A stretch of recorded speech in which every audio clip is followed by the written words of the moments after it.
Weightlifting training. A comprehensive guide to increasing your health through scientifically founded weightlifting. Why should I lift weights?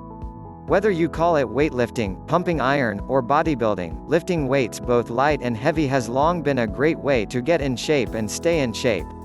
Weightlifting or weight training has many health benefits for both men and women. There are weightlifting and weight training routines appropriate for men, women, even children of any age, any size, and any body type. If you want to build muscle mass, increase stamina, improve cardiac function, even stave off the symptoms of osteoporosis, you can accomplish all of that and so much more by adding a good weight training routine to your regular workout. To get the most health benefit out of lifting weights, you need to combine your weight training with other exercise. If you are not already doing some kind of aerobic or cardio workout every day, you must do this in addition to weightlifting. It is not healthy to just begin to lift weights without a proper warm-up. Of course, before starting any workout routine, check with your doctor. Prior to starting your weightlifting workout, you need to get the blood moving and your muscles primed for some heavy lifting. Just before hitting the weights, do a good 10 minutes on a bicycle, take a short jog, or jump rope. Do a few legs and arm stretches as well. The key to successful weight training involves what are called repetitions. In lifting, it is not so important how much you lift, but how many times you can lift the weight. A proper weightlifting routine will be designed to work out all of the major muscle groups of the body, which include the shoulders, neck and back, biceps, triceps, quadriceps, chest, abs, hamstrings, calves, and of course the gluteus. The next question on your mind is likely to be, should I use free weights or machines, and how much weight should I work out with? You can use free weights or machines or maybe a little of both. If you are working out in a gym, of course they will have both and will likely be able to recommend a circuit of weightlifting exercises for you. If you intend to lift weights in the home, it all depends on your budget and physical space to determine if you want to buy a home gym type resistance trainer such as Bowflex, or a good set of free weights and barbells, or both.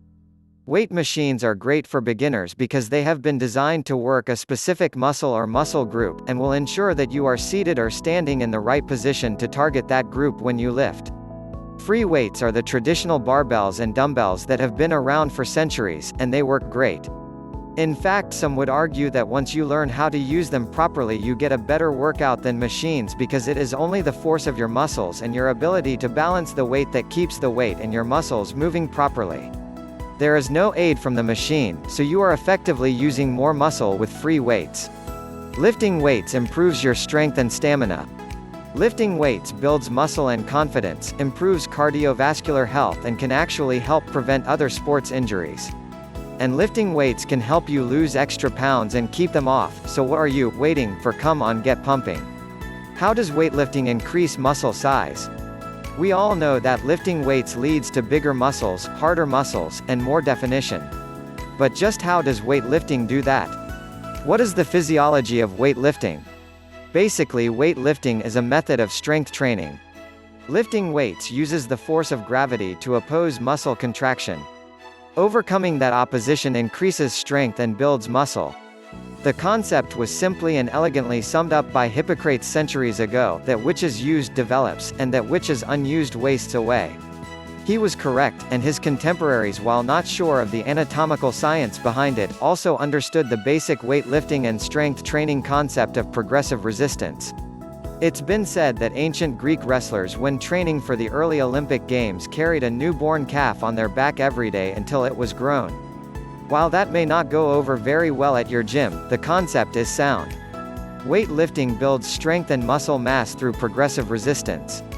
The reasons our muscles grow and become stronger when we work out with weights is due to the body's response to injury. Muscle growth from weightlifting is basically a healing process. When we lift weights, we do, when done correctly, a small amount of microtrauma to our muscle tissue. The body's response to the trauma is to rebuild the weakened or torn muscle fibers, and in doing so build them even bigger and stronger than they were prior to the microtrauma so as to prevent repeat of the injury.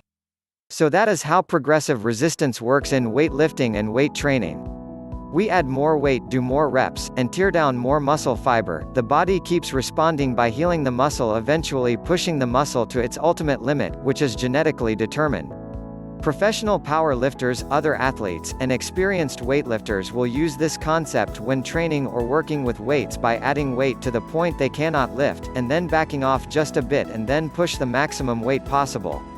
This is called progressive overload, and it forces the muscles to grow stronger and larger to lift the heavier weight. However, working out by lifting weights at the ultimate limit of your strength is not recommended for novice weightlifters.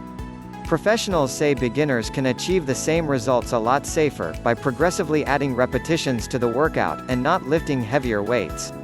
This will still fatigue muscles, wear down fibers, and result in the progressive microtrauma required to build muscle, strength and stamina. So what does all this mean? In order for weightlifting to result in building muscle and increasing strength, you must allow the body some downtime to heal. Because it is this healing that is really the process of building renewed and strengthened muscle tissue. What that means is that you should not lift every day, especially in the beginning of your weight-lifting regimen. Muscle growth can take anywhere from 2 to 4 days. So beginners generally will work out every other day. The more experienced you are, the longer the recovery period actually can be. Professional or very experienced weightlifters require more strength to push the limit, and cause more damage when they do, and therefore require longer time to build and repair muscles to greater strength. The pros will use a weight-lifting routine that works any given specific muscle group only every 4 days. Basic weightlifting equipment. When it comes to exercise equipment, with the possible exception of the jump rope, you really can't get much more basic than the gear you need for weightlifting. The first bodybuilders probably just used very big rocks. But seriously, one of the nice thing about weightlifting is not only is it a great way to get in shape, and build strength and self-confidence, it does not really require any real fancy or expensive equipment. Now you can join a gym and have access to all the weightlifting gear you can imagine, both free weights and machines.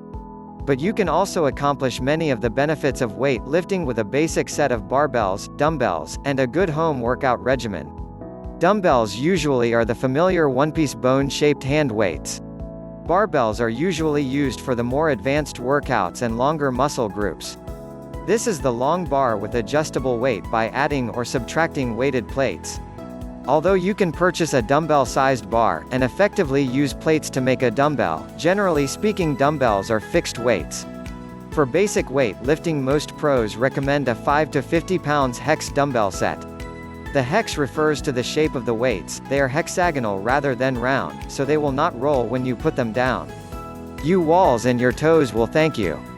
5 to 50 lb hex sets can be purchased for under $500, complete with racks. As far as a barbell set goes, it depends on how much weight you want to have available to you in terms of the plates. And the nice thing about barbells is, of course, you can always purchase additional weight plates as you lift and increase your abilities. But a decent starter set of barbells and plates is definitely under $200. Garage sales are a great place to find barbells and plates. Unfortunately, people do not always stick with their commitment to lift weights. A curling bar is also a good idea. Basically a curved barbell, you can use the same plates as on your straight bar, that makes the action of doing curls easier. You also may want to pick up a weight bench. This too can often be found used. A weight bench is essential for doing many weightlifting exercises for the back and chest, and it also can be used for ab crunches, and triceps dips with your dumbbells.